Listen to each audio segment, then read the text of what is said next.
श्रोतेहो नमस्कार. आपण ग्रंथाचे वाचन करणार आहोत.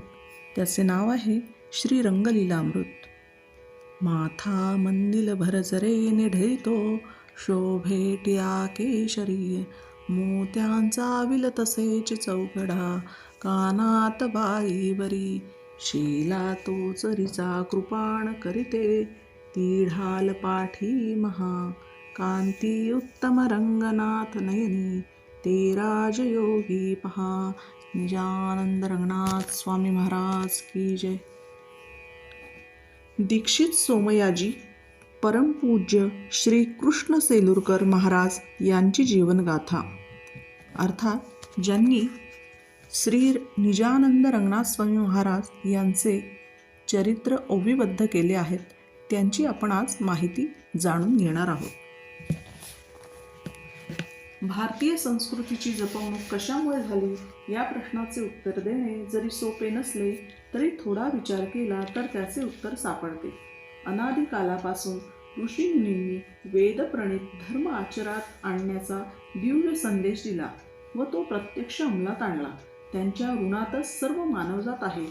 कारण वेदोपदिष्ट जो सत्य सनातन धर्म हाच विश्वाचे कल्याण करणारा धर्म आहे. या दृढ निष्ठेतून त्याचे आचार विचार सर्वसामान्यांपुढे आदर्श म्हणून त्यांनी ठेवले. वेदाने आखून दिलेला जीवनमार्ग अनुसरणे हे प्रत्येक मानवाचे कार्य आहे. वेद अपौरुषेय असून ते परमेश्वराचे निश्वास आहेत.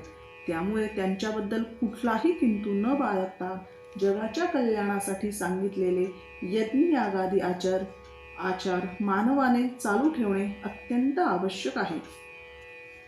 जगाच्या कल्याणात संतांच्या विभूती या उक्तीप्रमाणे ज्या वेळी सत्य सनातन धर्माचा लोभ झाला, त्या दिव्य जीवन प्रणालीला मरगळ आली.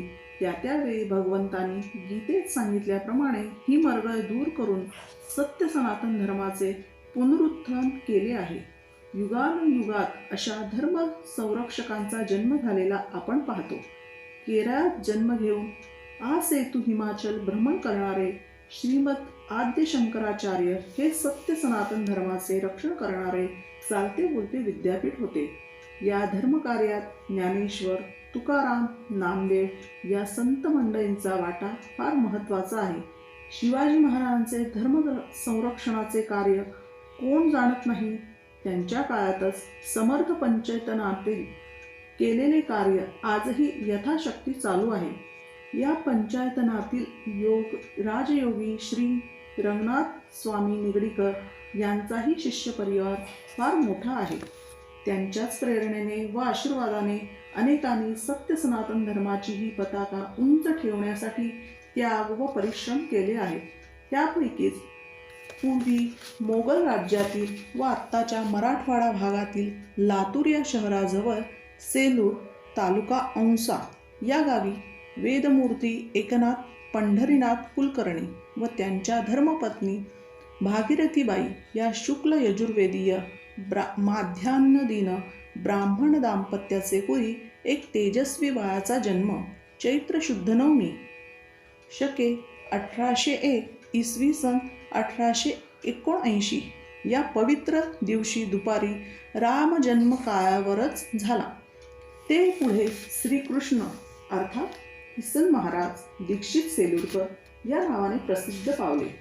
मोठ्या झालेल्या प्रत्येक व्यक्तींवर त्यांच्या मातापित्यांचे संस्कार झालेले दिसतात. किसन महाराजांचे वडील वेदमूर्ती एकनाथ यांना भाऊ म्हणत असत. ते वेदविद्या पारंगत होते. त्यांनी काशीला 2 तप राहून वेदाध्ययन केले. त्यामुळे त्यांची वेदप्रणीत धर्मावर नितांत निष्ठा होती. त्यांनी अत्यंत श्रद्धेने स्वतःच्या घरात वेदमंत्रघोष व यज्ञयागादी कर्मे सतत चालू ठेवले.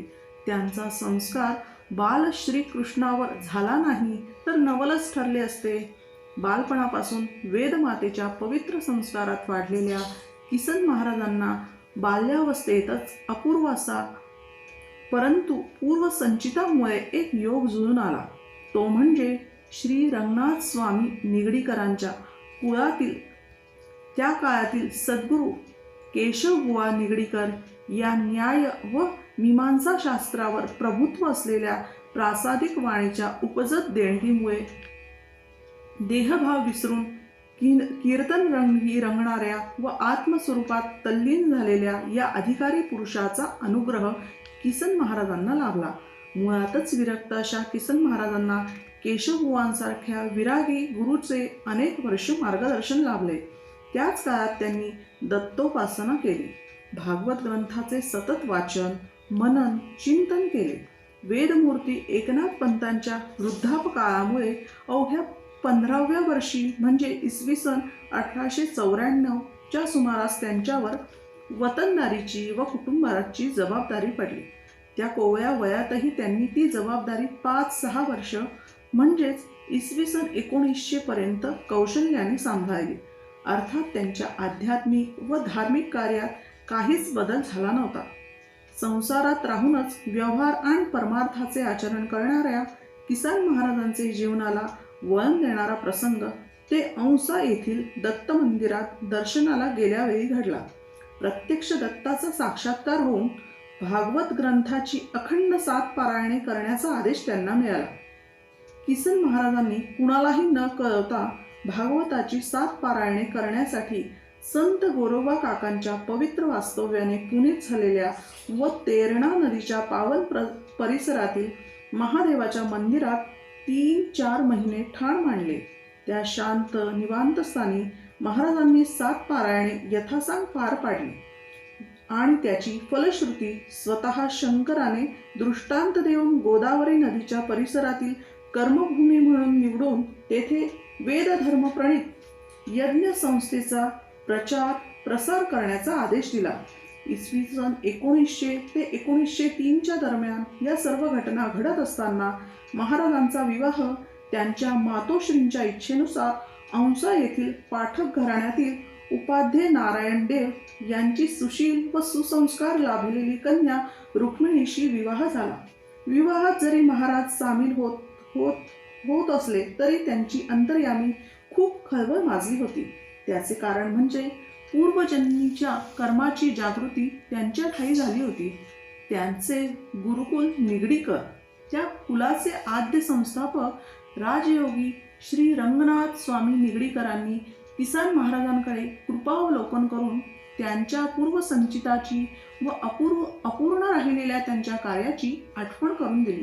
अतिसंवेदनशील बनलेल्या महाराजांच्या मनाने श्री रंगनाथ स्वामींचा आदेश शिरोधार्य मानला आणि त्यांनी या पुढील जीवनात दिशा मनाची निश्चित करून टाकली. प्रथम त्यांनी राजकृपेने लाभलेले कुलकर्णीपणातून मुक्तता करून घेतली. घरात असलेली गर्भश्रीमंती व त्याचा उपयोग घेणाऱ्या गृहसौख्याचा त्याग केला. सर्वसंग परित्याग करून पूर्वजन्मीच्या पुण्याईवर व त्या जन्मातच यज्ञ आगादी कर्मे करण्याची अपूर्ण राहिलेली इच्छा अपूर्ण ठेवून तो जन्म सोडावा लागला होता. याची जाणीव श्री रंगनाथ स्वामी निगडीकरांनी दृष्टांतातून देताच त्यांनी स्वतः त्यांच्या पत्नी सुशील पत्नी यांनी घरदार सोडून तीर्थाटन कार्यक्रम आखला. इसवी सन 1902 ते 1905 या काळात त्यांनी तो पूर्ण केला. त्या काळी तीर्थाटन करणे खूप अवघड होते, पण ते सुरळीतपणे पार करून ते दाम्पत्य सामाजिक जीवनाचे अपूर्व दर्शन जवळून घेऊन प्रत्यक्ष अनुभवून परत आपल्या गावी येऊन तेथे पहिला यज्ञ महारुद्र स्वाहाकार हा यज्ञ केला व आपल्या विहित कार्याचा शुभारंभ केला. नंतर त्यांनी श्रौत्र अग्निहोत्र वृत्तीने आजन्म राहण्याचा निश्चय केला. या दीक्षेनंतर त्यांना सर्वजण दीक्षित म्हणू लागले. वयाच्या 27व्या वर्षी म्हणजेच इसवी सन 1906च्या सुमारास घेतलेल्या अग्निहोत्र दीक्षेमुळे आयाचित वृत्तीने राहून त्यांनी पुढे दर्श पौर्णिमास, चातुर्मास याग, अग्निष्टोम, ज्योतिष्टोम, सर्व स्वर्गसत्र इत्यादी यागाची पूर्तता केली. त्यानंतर त्यांनी गोदावरीच्या तीरी प्रचंड संख्येने उपस्थित असलेल्या भाविक जनतेच्या उपस्थितीत सोमयाग संपन्न केला. त्यावेळी या यज्ञात लाखो लोकांना अन्नदान यज्ञ प्रसाद मिळाला. 17 दिवस चाललेल्या या यज्ञात काशीकडील विद्वान ऋत्विजांनी भाग घेतला होता. त्या सर्व काळास काळात किसन महाराजांना आपल्या गुरूंचे श्री रंगनाथ स्वामी निगडीकरांचे अस्तित्व जाणवत होते. त्यांच्या कृपा प्रसादाने सोमयागात कुठलेही न्यून राहिले नव्हते. न गुरुहो परतरं शास्त्रम न गुरुहो परम दैवतम न गुरुरोधिकम लोके तस्मात् गुरुमुपाश्रयेत या वचनाप्रमाणे श्री किसन महाराजांनी श्री रंगनाथ स्वामींसारख्या अधिकारी गुरुची मानस पूजा करून गुरुस्थानी बसवले. त्यांच्या प्रेरणेने आशीर्वादाने त्यांनी पुढे अनेक यज्ञयाग केले व भारतीय परंपरेचे व संस्कृतीचे त्यातून त्यांनी उत्पादन केले. यज्ञक्रियेतून उद्भवून होणाऱ्या दिव्य सामर्थ्याचा, त्यातून मिळणाऱ्या दैवी संपत्तीचा त्यांनी समाजाला उपयोग करून दिला. विश्वदेवाची यज्ञकर्माने पूजा बांधून त्यांनी व्यापक देशहित, समाजहित, धर्महित साधण्याचा फार मोठा प्रयत्न केला. या धर्माचरणाने राहून त्यांनी 4 अपत्यांना जन्म दिला. त्यापैकी पहिले अपत्य म्हणजे सध्या त्यांचेच कार्य चालविणारे व श्री निरंजन कृपेने जन्मालेले, त्यांचेच नाव ठेवलेले रंगनाथ असे आहेत. आपल्या आदर्शाप्रमाणे व विहित ध्येयानुसार किसन महाराजांनी आपल्या हजारो शिष्यांना यज्ञकर्माद्वारे सात्विक शिक्षण दिले व त्यांच्या मार्फतही वेदमातेची अखंड सेवा केली. स्वतः गृहस्थाश्रम धर्म, श्रौत, अग्निहोत्रासाठी वैराग्यशील आचरण, शुचित्व, संयम, क्षमावृत्तीचे पालन करून दैवी गुणसंपत्तीचे महान दर्शन समाजाला घडविले. त्यामुळे किसन महाराजांचे व त्यांच्या पतिनिष्ठ धर्मनिष्ठ पत्नीचे जीवन शिवमय व ब्रह्ममय झाले. या दाम्पत्याने जणू शिव आणि शक्तीची भूमिका पृथ्वीवर बजावली. निरनिराळ्या ठिकाणी त्यांचा शिष्य परिवार पसरलेला आहे व त्यांचेच कार्य करीत आहे. सोलापूरला सोमय्याजी श्रीकृष्ण दीक्षितांचे म्हणजेच किसन महाराजांचे अनेक वेळा येणे झाले होते. येथेही त्यांचे अनेक शिष्य आहेत. गणपती घाटावर श्री सच्चिदानंद मठातील वेदमूर्ती कैलासवासी चंद्रशेखर शास्त्री सिरसीकर हे वेदविद्या संपन्न व यजुर्वेदावर निष्ठा ठेवून दरवर्षी यजुर्वेद पारायण यज्ञयागादी करणारे एक सत्शील व्यक्तिमत्व होते. त्यावेळी किसन महाराज सेलूरकरांचे आगमन सोलापुरात होई. त्यांच्या प्रेरणेने येथील गणपती घाटावर अनेक छोटे मोठे याग झाले होते. त्यानिमित्त महाराजांचे मुक्काम येथे असे. त्यावेळी येथील सुप्रसिद्ध जोशी घराण्यातील वेदशास्त्र संपन्न कैलासवासी पंढरीनाथ गोविंद जोशी व त्यांच्या सत्वशील धर्मपत्नी कैलासवासी रुक्मिणीबाई यांच्याकडे ते येत असत. रुक्मिणीबाईंच्या ठाई सात्विक प्रवृत्तीमुळे जगदंबा देवीचे ठाण होते. त्यांचे दर्शन घेऊन व देवीचा आशीर्वाद घेऊन येथील यज्ञयाग संपन्न झालेला आहे. अशाच तऱ्हेच्या महाराजांच्या शिष्या भागम्मा व चंद्रम्मा ह्याही होत्या. तर ढोकी येथील कैलासवासी शंकर पाटील अर्थात जनार्दन पंत कुलकर्णी, बाभुळगावकर वगैरे शिष्यांनी किसन महाराजांचे नाव उज्ज्वल केले आहे.